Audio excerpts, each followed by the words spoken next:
Welcome to Mathematics and Out-of-School Time Arts Programs.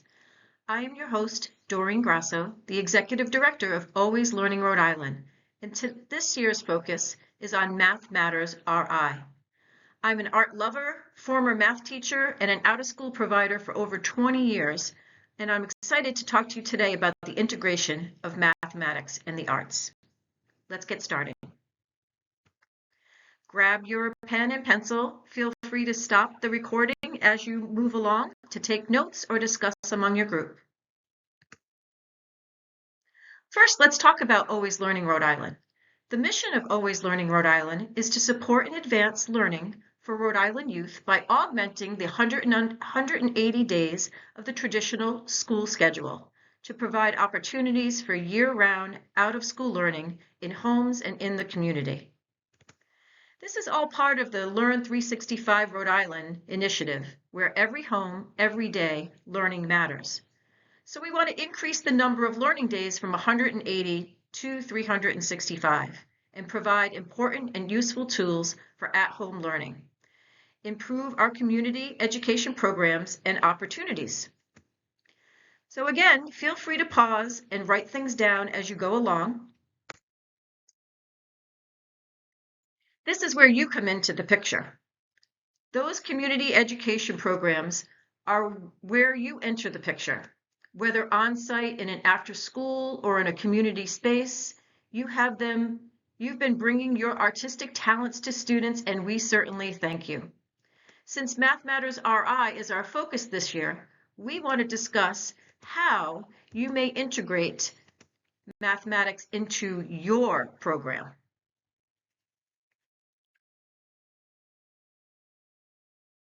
Take a moment and think about it. What is your reaction when we mention math? Are you confident? Just okay? Curious? Unsure? Nervous? Afraid? Take a moment and write that down, and we'll revisit it later.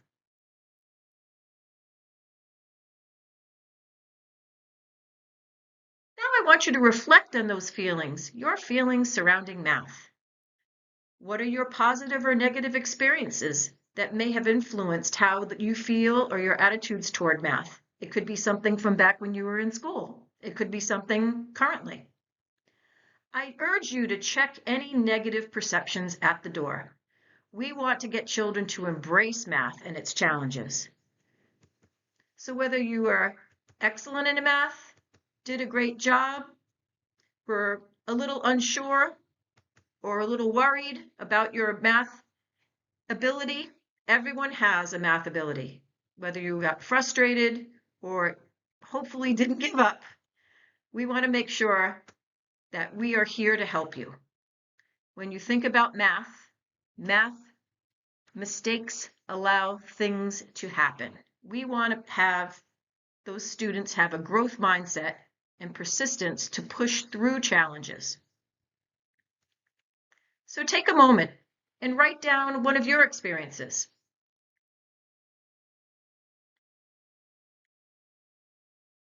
Math is everywhere. It's real life. It's all around the world.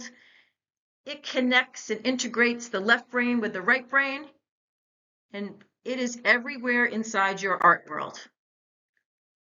Look back in history. For millennia, mathematics and the arts have worked hand in hand in an integrated fashion, both used to explain and represent the world around us. So whether it is in Asia, Africa, South America, Europe, math has been everywhere. There are these things called a treatise, an in-depth written work that explores and explains a particular topic in detail. In art, that may mean the history of something, the principles or techniques or philosophical foundations. One that comes to mind from the Renaissance is Luca Pacioli's De Divina Proportione.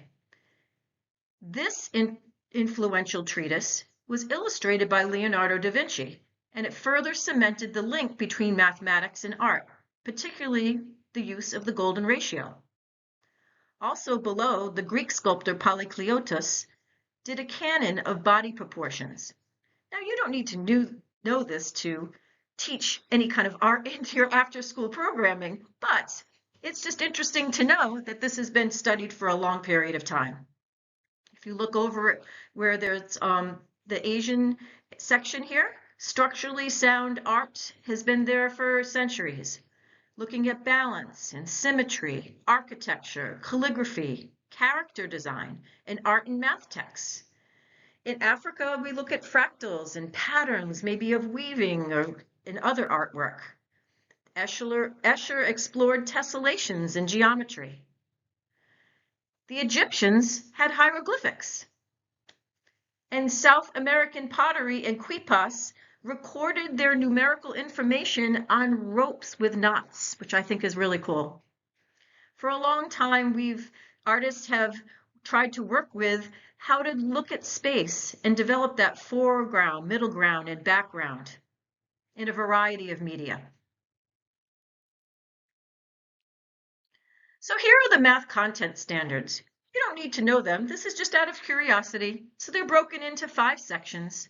There's number and operations of whole numbers, fractions, decimals, percents. There's the algebra section, the geometry standards, measurement, and then there's data analysis and probability, which involves your statistics. Your art can contain these without you even knowing it, and you probably already do it. But there are also math skills. Think about this, and think about how this may show up in your class. Do you do things with reasoning and proof, communication, estimation, making connections, problem solving, or representations? For example, if I look at a representation that you do in art is a way of communicating. It's a way of connecting. So those 3 go together right there. Can you think of more?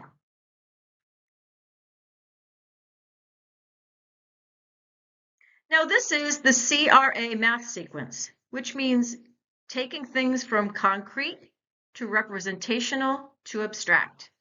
In math, we would take concrete, tangible materials like manipulatives, for example, and then maybe for representational, draw or use visual models that bridge from concrete to abstract. And then we move to abstract symbols, where students use those symbols and equations to represent mathematical concepts. In art, think about the concrete physical materials you use. And for the representational stage, how would you draw or sketch, build projects, or visual elements? This is the area that you probably would stay in, especially with your after-school, out-of-school time programs. But you also might have something abstract where students explore concepts like color theory or artistic techniques using abstract symbols or notations. Again, think about it. How can you dive into these concrete and representational stages with your art programming and use those skills of representation, connection, communication, and problem solving? Speaking of problem solving, it is a process. Problems are opportunities to learn and grow. So most likely your students already solve problems within the context of your work and your programming. The problem may be planned by you or arise during class. Take advantage of these opportunities to problem solve. Engage students with guiding questions such as, what do we know? What's the problem? That helps them understand. What do we need to know? So now we start moving from that understanding to making a plan. How can we find a solution? Devise a plan or more. Let's do it. Solve it and carry out your plan. Did it work? Look back, review, analyze results. This is not a linear process, so you might do this over and over again and try again. Let's look at it here, a little broken down. It's not that linear process. First you understand, plan, solve, and look back. And at the end, once you look back, You might have a different understanding and need to understand more information. You may need to go back and do another plan. You might look back and try to solve it in a different way or solve it in multiple ways. The point is you keep trying. It's an ongoing process.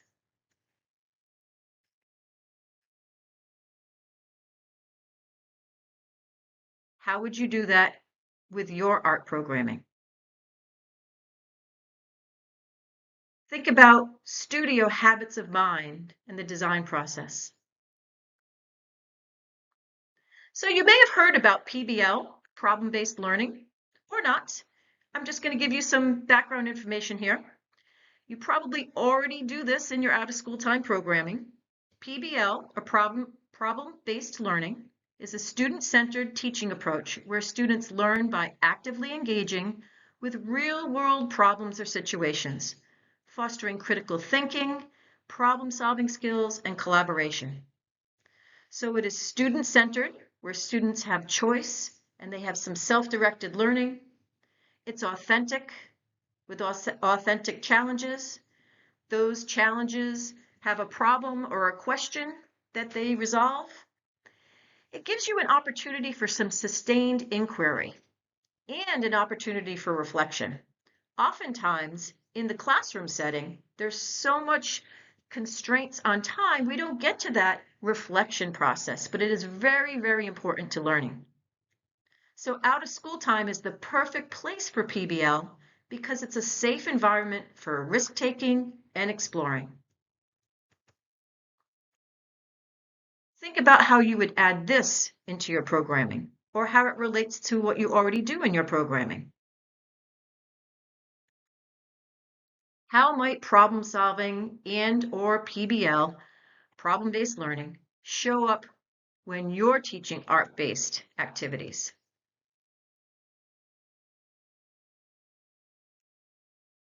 Now, let's think about how mathematics may appear in the arts.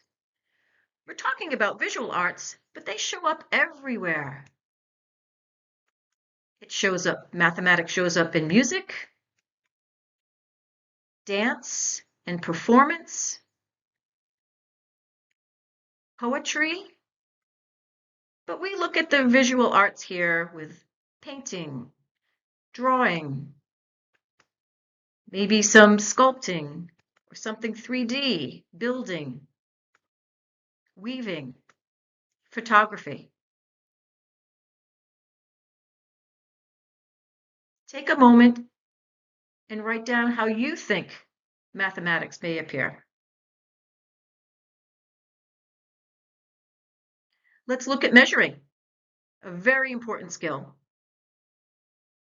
Think of all the ways that students can use tools to measure, whether they're measuring in ratios, circles, or lines.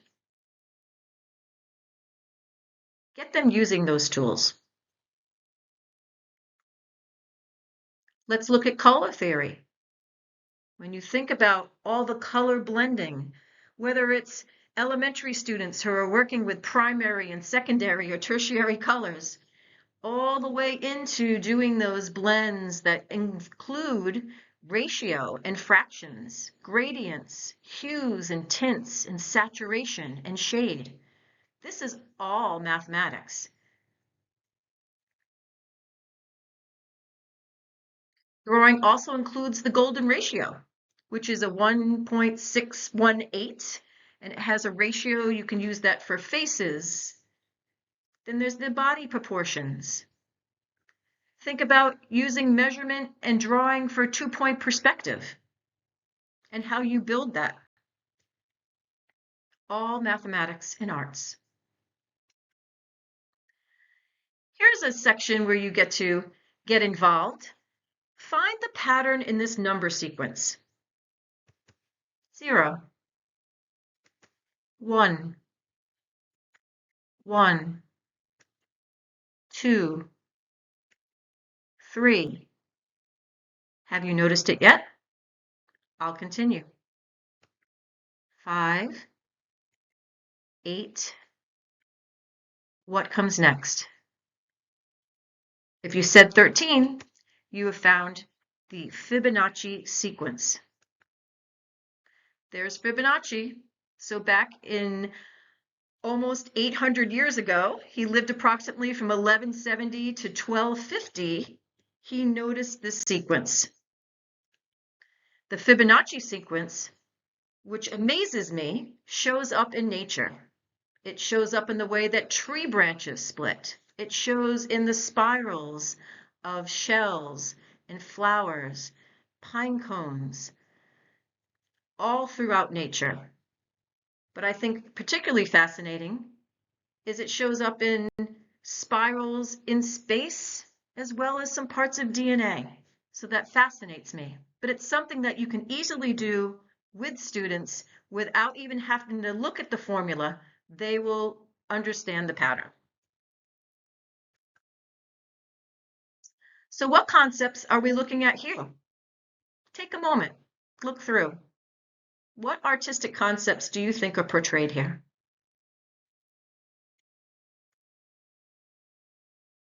Balance and symmetry for certain, which is all part of geometry. Let's look at radial symmetry. Radial symmetry is a composition where the elements are arranged symmetrically around a central point, radiating outward like spokes on a wheel or petals on a flower. Again, you can show this to students. You can take them outside. You can find them in dandelions, all sorts of vegetation. You can even cut an orange or a kiwi or a grapefruit to show it. Above, I have shown a picture or a sequence of pictures of mandala creating. So it starts using the compass and doing concentric circles, and then you build your mandala from the inside outward using that radial symmetry. Again, you can find things like that in a coloring book for kids. You can have them create their own. It doesn't have to be that extensive. They can color it instead of using the paint for the dots. Think about the possibilities. Again, let's look at tessellations. What are they?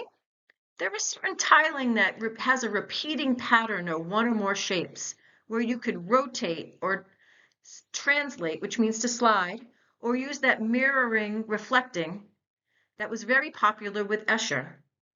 But students love doing this. Now we start moving from 2D to 3D. What kind of math is used in 3D art? Now, mathematically, you're incorporating height, width, depth, which gives you volume and form. Think architecture, mask making, creating buildings, pottery, high and low relief. You can also get into more complex math. You could take the triangles and cubes and polygons and start working towards curved surfaces.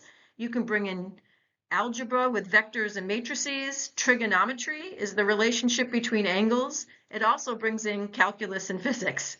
I'm not saying you have to do this, but it shows you the extent to which you can take mathematics and the arts, probably with higher grades. So look at all the connections that we've made.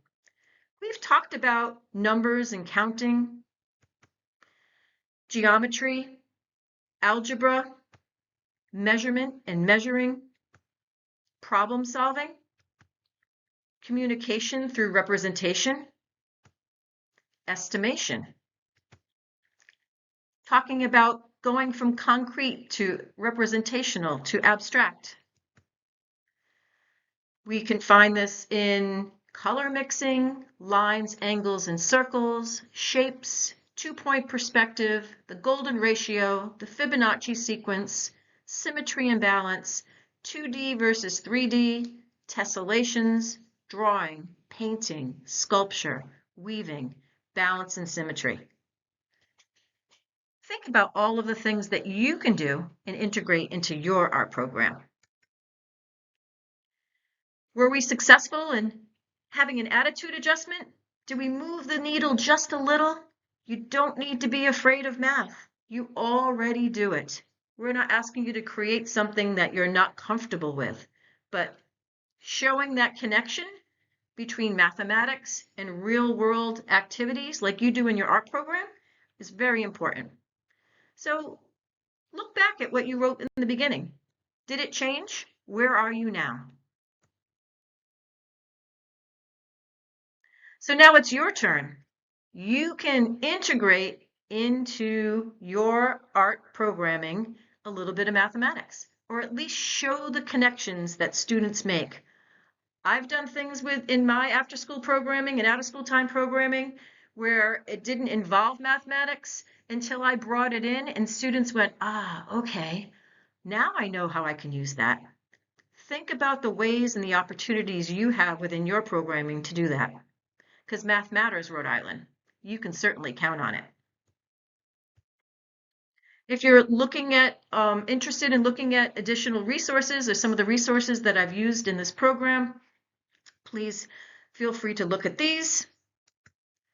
This is some of the art vocabulary that's used and some of the art content. Now, these are only a smattering of examples. You can look further if you're doing something with pottery. I suggest you look up mathematics and pottery. If you're doing drawing or painting, you can Google that. There's a lot of information out there. Questions? Need help? Want some further guidance or support? Please contact me at info@alwayslearningri.org. Follow us on Facebook and Instagram. Find us on YouTube at Always Learning Rhode Island. We're going to be adding some additional programming videos for you, but please do get in touch.